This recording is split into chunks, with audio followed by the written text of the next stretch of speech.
Isaiah 58, verses 13 through 14.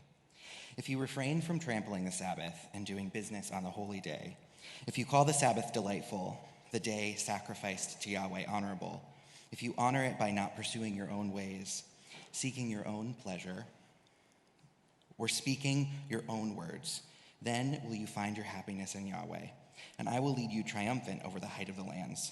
I will feed you on the heritage of Leah and Rachel and Jacob, your ancestors. The mouth of Yahweh has spoken. May you be blessed by the reading of the word. So a couple weeks ago, Linda called me and said, I'm starting a new series. So, okay. Knowing that I'm preaching on the 13th. And she said, you're welcome to hop in on it or whatever you'd like. And I said, well, what is it? And she said, Sabbath. Rest. I said, I don't do that very well, so I'm going on a retreat, and once I come back from the retreat, I will happily hop right on the Sabbath train, but until then, I don't think I can do that.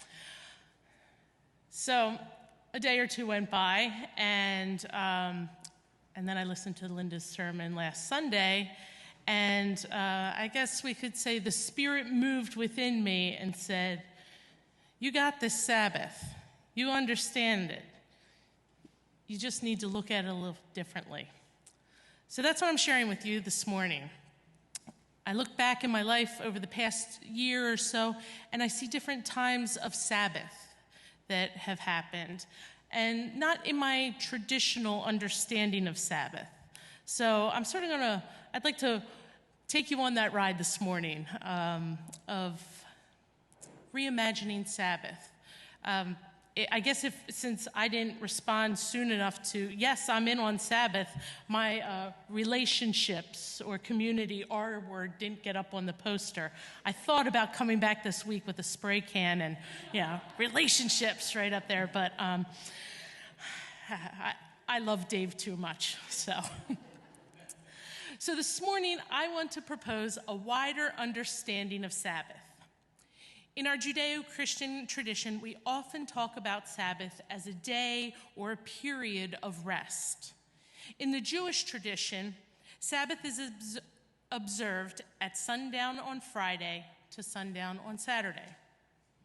When we think about Sabbath, we often think of it as a prescribed period of time when we move out of our daily grind to rest, renew, and reflect. No work, no to-do list, no running around knocking out the things we didn't get done earlier in the week. It's a time of silence and stillness and solitude. Sabbath is viewed as a time to pull away from the busyness of daily life and the congestion of people around us. However, I would like to consider this morning that embracing Sabbath can also happen in the busyness of life and in community. Let's be honest. Many of us in our day-to-day lives have a job or some type of daily responsibility that we must attend to. Oh, but there's the weekend, one might say. You can definitely honor a Sabbath on Saturday or Sunday. Maybe it would work for your schedule, but often on Sundays, kids have ball games or music lessons, and parents are running around tending to the children's needs. And really, the load of laundry that is piling up, isn't going to wash itself, even in a two-person household. So Saturday is laundry day, change sheets day, bedding day, and mow the lawn day. No problem. We have Sunday, our day of rest. Well, Jen, I can hear my sister saying this. I'm glad she's not here. You try and get 3 kids in decent clothes and off to church in a timely fashion, and then sit next to them in the pew while you're hushing them and trying to tell them to stay still, all the while listening to some sermon or some words that are floating around in the church that you really have not heard because of those 3 little ones right there next to you. Plus, Jen, I have a meeting after church and a couple folks I need to talk to about an upcoming event. I'm not sure how Sabbath is going to work out for me. This really isn't rest. I get it. And this is why I think we need to widen our understanding and practice of Sabbath. The text this morning from Isaiah says that we honor the Sabbath when we do not pursue our own ways, seek our own pleasure, or speak our own words. In this text from Isaiah that Matt read, we are encouraged, dare I say, commanded to lead with selflessness in our words and actions. In all we do, we are to look for the movement of God in others, ourselves, and the world around us in order to honor the Sabbath. In our text from Acts, we're encountering Paul and Timothy as they were out on the road on the day of the Sabbath. Paul and Timothy were looking for a place where they could honor the Sabbath and pray. They didn't find a physical temple in the town, so they went by the riverside, sat down, and others gathered, and they shared with them the teachings of Jesus. An unexpected Sabbath, a Sabbath along the riverside with folks who were strangers for a little while and then strangers no more. Why can't we practice Sabbath outside the lines? The important factor is that we seek God. We look for and acknowledge the movement of the Holy Spirit, the holy in our lives, and the people and places around us. At our jobs, in our homes, with our friends, our coworkers, family, and even strangers. And we pause to acknowledge and honor the presence of the holy in our lives, wherever we may be. So what does Sabbath in community or in relationship look like? Simply put, it is a time spent with others when our focus is on the presence of God in the people around us. Being aware of the movement of the Spirit within and around the people we are with. It is a Sabbath from the hurried interactions that we often have with one another. When we're talking with others and thinking about the next thing we have to do, the place we need to be, or the work project that has to be completed. I'm off from my full-time job on Tuesdays, and that enables me to spend some time tending to responsibilities at church. Linda and I often meet and go over plans for the next few Sundays and what's going on and coming up at FBC and what we need to focus on in the upcoming weeks and months. It usually takes us about 2.5, 3 hours to do this because we get sidetracked a little bit. It's all Linda's fault. However, for the past 6 years or so, before my meeting with Linda, I've been meeting a friend for breakfast on Tuesdays. This time has been a Sabbath for me. It is a time for us to catch up and share the joys and struggles in our lives. It's a time that we offer each other support and encouragement as we are tackling challenges in our families, jobs, and navigating shifts in life in our late 40s and early 50s.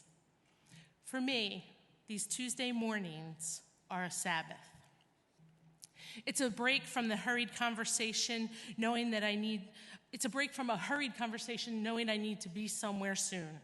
It's a Sabbath for me as I put myself aside to listen and be present for a friend. It is Sabbath for me because during this time, I am aware of the movement of the Spirit within and around. I've also experienced Sabbath in community over the past few months as I've been facilitating a small group on Wednesday nights.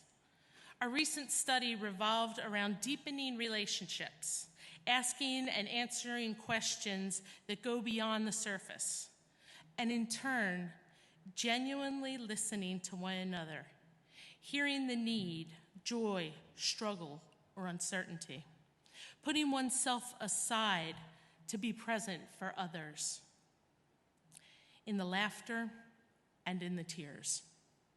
I've witnessed this group of caring individuals reaching out to one another as they have found common ground in life's struggles and joys. I've seen the wisdom of folks who have walked down life's road longer than others, cherished and praised. And I have seen a youthful exuberance bring new insights and brighten a Zoom room.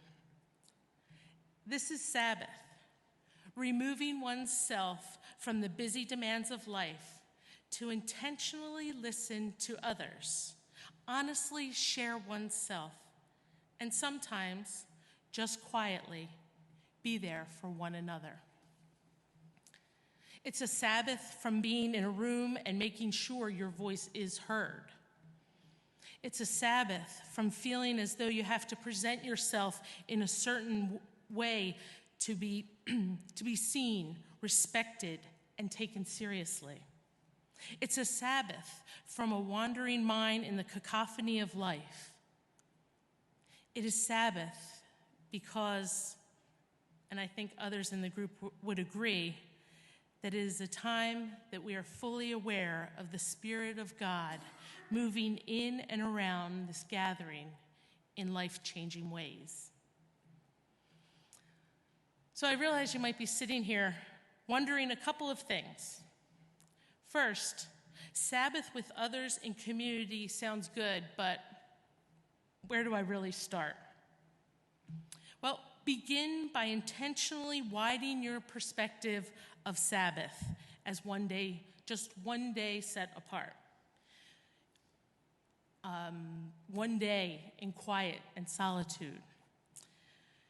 I'm not disparaging the need for silence and solitude. In fact, I'm getting ready to go on a retreat next week where half the time will be spent in silence. We all need times of silence and solitude. However, your life may not allow for that silence and solitude at this time. Embrace Sabbath with an intention of engaging in, as Pastor Linda said last week, life-giving ways, possibly with others, by asking yourself, where and how is the Spirit of God moving in this moment? Take note and reflect on that, for this is Sabbath.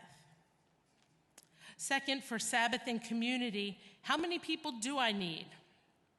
Begin with one person. Ask a friend or someone you want to get to know better to meet for coffee. Meet with the intention to listen, encourage, and support one another. Honor the laughter, tears, and silence. Maybe this will turn into a regular practice. And give rest to your routine. Take a Sabbath from your routine. Try something new and notice how God is moving in this new way. Notice the newness that presents itself. I'm not saying that you have to undertake something grand and totally out of your wheelhouse. Just switch things up. That morning or evening walk that you go on every day, make a left outside of the door instead of right, and then invite someone to come with you. Or check out the local library. Attend a lecture on a Wednesday night. Join a book group. Sign up for that pickleball league. Rest from your routine. Rest from your routine so that you can engage new life-giving activities with others. Volunteer in your town, at a local animal shelter, or here at FBC. Adam mentioned the lists that are downstairs in the foyer of volunteer opportunities.